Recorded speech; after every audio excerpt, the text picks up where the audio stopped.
I want to start off by saying, God bless our Captain America, our President-elect, Donald John Trump. It was a nice win. Decisive. But man, he's been making some splashes lately. Shoot, he's got Elon Musk and Vivek Ramaswamy. He assigned them today to trim the fat to the bureaucrat.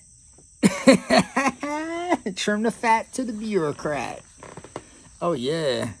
Cut down all this shit. Look, Department of Education, they're gonna chop that off at the head and give it back to the states. They will help fund the states, absolutely. But they getting government out that shit. It's all about smaller government,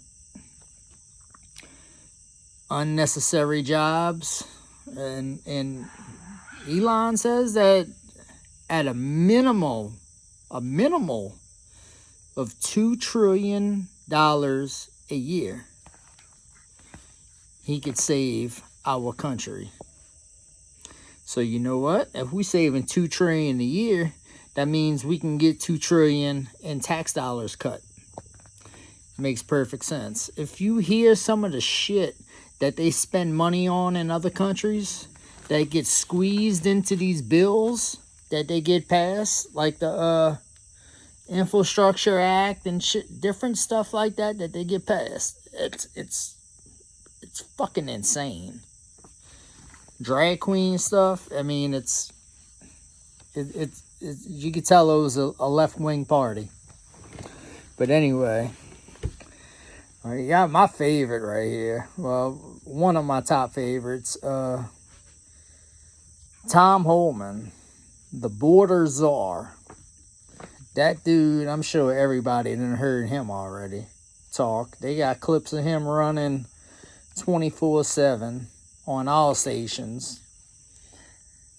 They might be making him look good on some and making him look bad on the other, but that motherfucker is for real, and I love everything about him.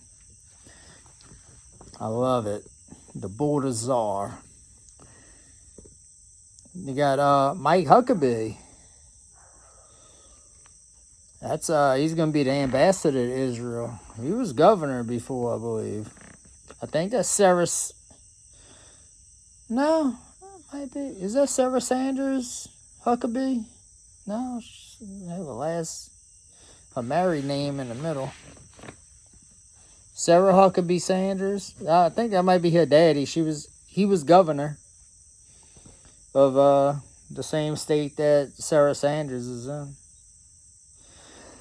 I don't know everything. I'm learning this shit just like y'all. But he'll be the ambassador to Israel. He's evidently a prominent man that is well trusted by our president. And we got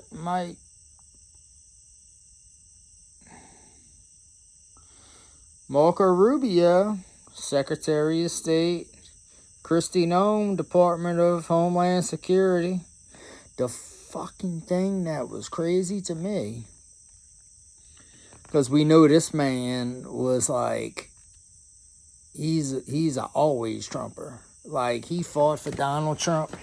He even, when they was looking for a House GOP leader in the House, the Speaker of the House, after the elections in the midterms, he even floated around Donald Trump being the Speaker of the House, because you don't have to be a congressman to be the Speaker of the House. You're just never going to get the votes to do that, but you don't have to be a congressman.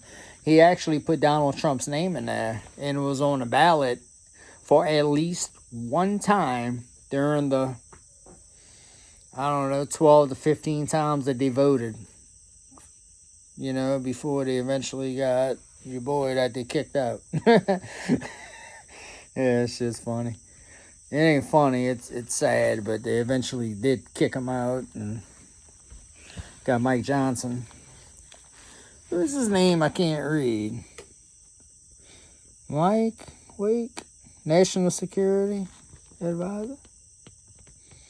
Well, we got Mike for National Security Advisor. I can't read my own handwriting to save my fucking life, man.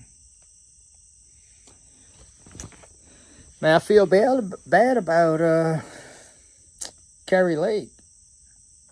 She couldn't win this one. And I don't... a lot of people did good in Arizona.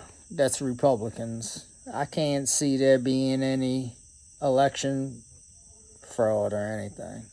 I can't see it. She's, I guess, going to do a recount or whatever just for shits and giggles, just to make sure, but nothing ever comes out of that of a recount.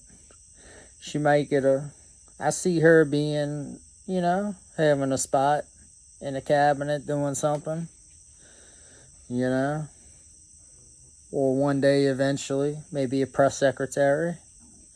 I know they got somebody else that's kind of been speaking for Donald Trump that probably is going to be the press secretary. But you go through a few of them throughout your 4 years, at least 2. Oh, I forgot about Miss Susie, Chief of Staff. Shoot, they got a few more I missed that I just jotted down. I ain't did a video in a while. I've been doing cat videos on YouTube.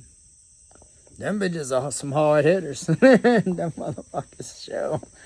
They get some views. It's crazy. But,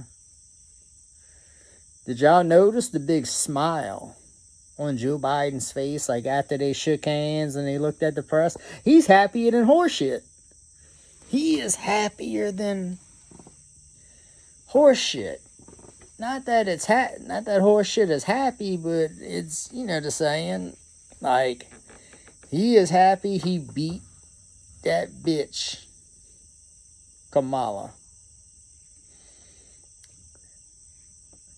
He didn't want Trump to win.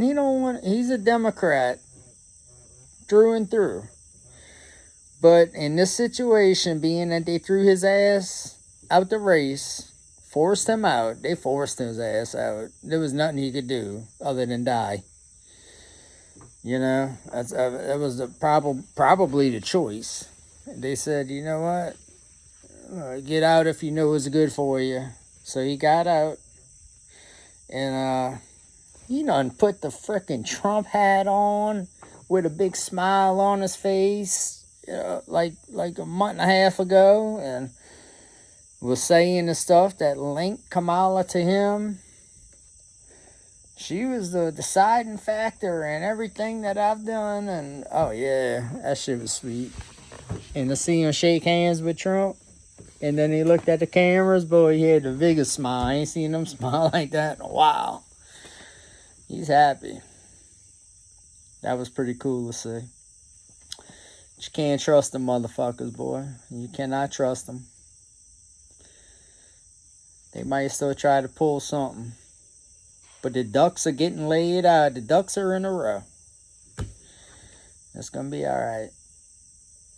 We'll have our president back January 20th. Get through the certification. Watch January 6th. There's going to be Congress people. And they're objecting to the certifications and stuff like that. But they're not going to have the senators to back it. Just like in 2017. They did the same thing that we did in 2021. They think that none of that shit's recorded for some reason, but it was.